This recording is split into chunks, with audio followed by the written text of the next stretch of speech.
Fish in a Tree, Chapter 16, What I've Got. I like Mr. Daniels, but he's got a thing for reading, always talking about books and how great they are. Personally, I'd rather have the flu. The last thing Mr. Daniels said yesterday was that we were going to write stories today and that it would be our chance to show him what we've got. The only thing I've got is a plan. With a big piece of cloth and a safety pin, my writing arm hangs in a sling. How can he ask me to write like this? I'm feeling pretty proud, I must admit. All I have to do is remember not to move it. I wish it really did hurt. It would be easier. He sees me when I walk in, and it isn't long before he comes over to ask me what has happened. I have practiced the story all the way to school about how I tripped over my cat on the stairs and fell. You have a cat? He asks. Yeah. He nods. Then he glances down at my sling. Is it a new cat? No, we've had that cat forever. A regular member of the family. I say, feeling like I'm staring in a commercial for something I'd never eat in a million years. He has a weird look on his face when he asks, what's its name? Whose name? Your cat. I panic. Pork chop pops out of my mouth. He laughs. Pork chop, the cat, huh? I bet the dogs in the neighborhood like that. I'm nervous and embarrassed, wondering why I have to be so weird, wondering why I now have to watch the mind movie in my head of a furry meowing pork chop with a tail. But when the rest of the class sits down to do their writing assignments, he says, I can read a book. I stare at the letters and watch them dance and move on the bright white page. My eyes ache and my head hurts. Mr. Daniels watches me, so I look down at the page and remember to turn it every once in a while with my eyes closed. I watch bright movies of me flying, one of my favorite movies. In this one, I'm flying just above the water, my stomach almost touching it, racing toward a castle filled with blue light. I open my eyes a bit to watch the others write. I look at the page again. I even try to read some, I really do, but I can't help wondering why Mr. Daniels keeps looking over at me. Chapter 17, Misfit Lunch. I watch Albert sit at his desk and stare at the pages of a book. I know he's not reading. His eyes don't move at all. I see he has a new bruise in his jaw and decide I'll go over and talk to him. Hey, I say. He looks up. Then something comes out of my mouth that I don't expect. Do you want to sit with Keisha and me at lunch? Why? Well, you sit alone and we sit alone, but together too, so I thought that we could all sit alone together. That isn't a logical conclusion. Clearly, if we are all together, yeah, I interrupt. I know, it was a joke. So you want to? Well, I suppose so. I guess I've got to eat somewhere, he says. Albert leans his chair back as he shakes his empty carton of chocolate milk to let the drops fall on his tongue. I wonder who decided that a half pint of milk was enough. Why don't you just buy two? He puts his chair down and stares. Can't you just ask your mom for extra money in the morning? I say, readjusting my fake sling. This thing is a pain. I don't have to ask for money. It's kind of prepaid. And then I realize all at once, of course, how stupid could I possibly be? Albert doesn't have many clothes and he gets a ticket from Mr. Daniels every morning. I guess I never thought about it before. He must get one of the free lunches. I hope I didn't upset him, so I say, I'm sorry. About what? Well, you know, that you get the free lunch. He shrugs. There are worse things than a free lunch, I mean. Yeah, I guess. It disturbs my mom, but my dad says he wants to leave his mark on mankind with one of his inventions. And she says he should get a real job. They fight about it a lot, actually. I'm really surprised he told me that I decide to never tell another soul about it. Hey, says Keisha, sitting down. Hey, I say, and Albert nods. So Albert, Keisha says, I watch Star Trek because you're always spouting off about it. The special effects are not that special. Kind of pathetic, actually, like first grade puppet show.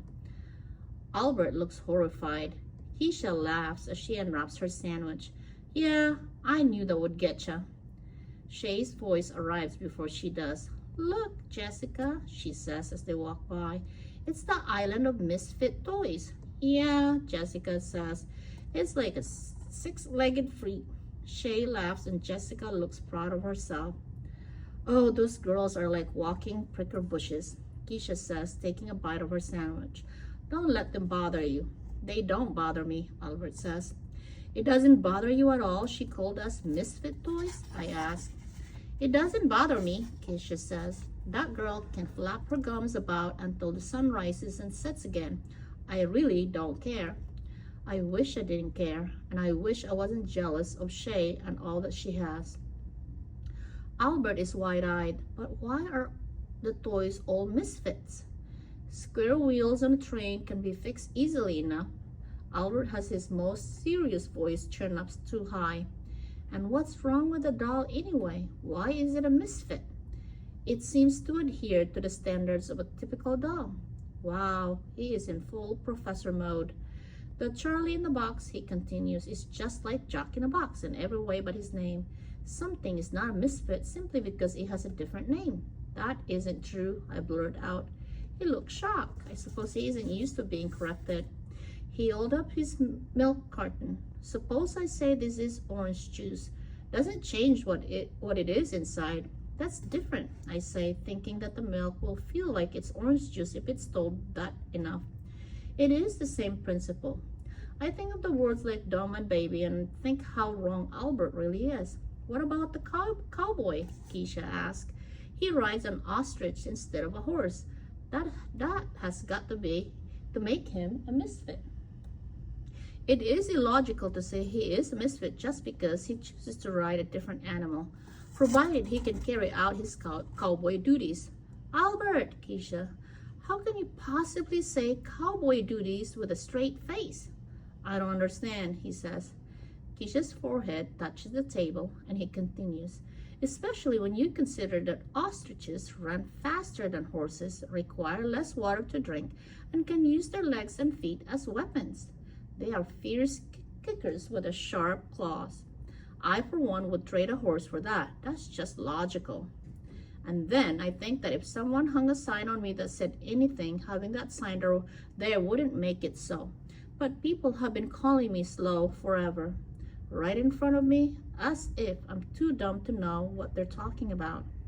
People act like the word slow reader tell them everything that's inside, like I'm a can of soup, and they can't just read the list of ingredients and know everything about me. There's lots of stuff about the soup inside that they can't put on the label, like how it smells and tastes and makes you feel warm when you eat it. There's got to be more to me than just a kid who cannot read well. Chapter 18, Truths and Untruths. Keisha drops into her seat, annoyed that Mr. Daniels has asked her to do a paper over because he knows she can do better. I've always hated hearing that from teachers, and then I realized I've never heard it from Mr. Daniels, and all of a sudden, that bugs me. Since the day of the mystery boxes, I keep thinking about how good it feels to do something right, to fit in. That's what I want, to feel like everyone else, to be told that the work I know is terrible isn't good enough. I want him to tell me I can do better, and see it in his face that he really thinks so. And then I remember that it is the best I can do. I haven't written in class since I had the fake sling on my arm. After 3 days of wearing it, Mr. Daniels told me he was going to have the nurse call my mom about my injured arm, so I figured I'd better lose the sling. So now I'm stuck. I don't know who to be, the one who admits that I can't do it, or the pretender. Finally, I decide I'll give Mr. Daniels something so terrible that he'll have to ask me to do it over. I don't even try to spell anything correctly like I usually do. I just put a whole bunch of letters together that even I know make no sense. I walk up and hand it to him instead of putting it in the assignment cubby. Thanks, Allie, but if you're done, why don't you put it in a cubby? I push it toward him a little more. I thought you may want to check it over. We lock eyes for a few seconds, then he reaches out to take it from me. Okay, he says. He looks at it, his eyebrows scrunch up. And then he looks back up at me. He stays quiet, thinking, I can tell. I hear it in my head. Do better, Allie, and I would. I would magically do better, and Mrs. Silver would carry a trophy for me so big she'd have to carry it on her back. Allie, huh? I said that you can just put it in the cubby then. And the pictures in my head pop like bubbles. I walk away without taking it back. As soon as we all sit down in the cafeteria, Keisha announces to Albert, okay, this has been killing me all day long. What? I ask. Albert, so this Flint shirt that you wear every day, he interrupts. I do not, in fact, wear the same shirt every day. I have 5 identical ones. Keisha's eyes are wide. Seriously, Albert? You bought the same shirt 5 times? He doesn't seem to think it's a big deal. It's the one I like. Well, anyway, Albert, Keisha says, I finally found out what the heck your shirt means. I googled Flint, and you know what I found? His eyes widen. It's a place in Michigan, a kind of rock, something people used to light campfires, what arrowheads are made of, and a kind of sneaker. Albert doesn't say anything. Albert, did you hear me? What is with the Flint shirt? That just makes no sense. No sense whatsoever. Albert fidgets. Hey, Albert, I say, you okay? You know, Keisha didn't mean any harm. I am quite aware of her intentions. I worry. What are those? To find out why I wear this shirt. Funny how my brain wants to make things complicated. He just cuts to the simplest things. Well, the simplest thing with a bunch of fancy words and mile-long sentences. The meaning of my shirt is not any of those things. He closes his eyes before he takes a deep breath. Flint is an immortal genius from Star Trek. Season 3, Episode 19. It is titled Requiem for. Keisha laughs, interrupting him. Albert, are you kidding me? Albert clears his throat and glances at the clock. I say, poking the side of Keisha's leg, and she, by some miracle, stops laughing. Go ahead, I want to know. After that day of being mean, I want to be extra nice, so Flint is a smart guy? I ask. Albert readjusts himself in his seat. Flint goes away to his own planet. He puts up invisible barriers so that others won't sense life forms there. He creates robots to protect himself and keep him company. They are predictable. Sounds super weird if you ask me, says Keisha. Why wouldn't he live on Earth with people? He had once lived on Earth. He left to be alone. He wanted to be alone. Keisha falls forward, dropping her arms on the table. Why the heck would a man leave Earth with everything here to go off and sit on some rock in space all by himself? Albert hesitates. Well, he says it's to retreat from the unpleasantness of Earth and the company of people. Then he looks up right into my eyes. I can see that. I can see why people would want to avoid being with other people. A great number of them are not very nice to me. And, well, listen, Albert, Keisha's voice has softened. I didn't mean, Albert interrupts. I was not implying it was you who is not kind to me. I'm relieved. But there are others who are not kind, he says.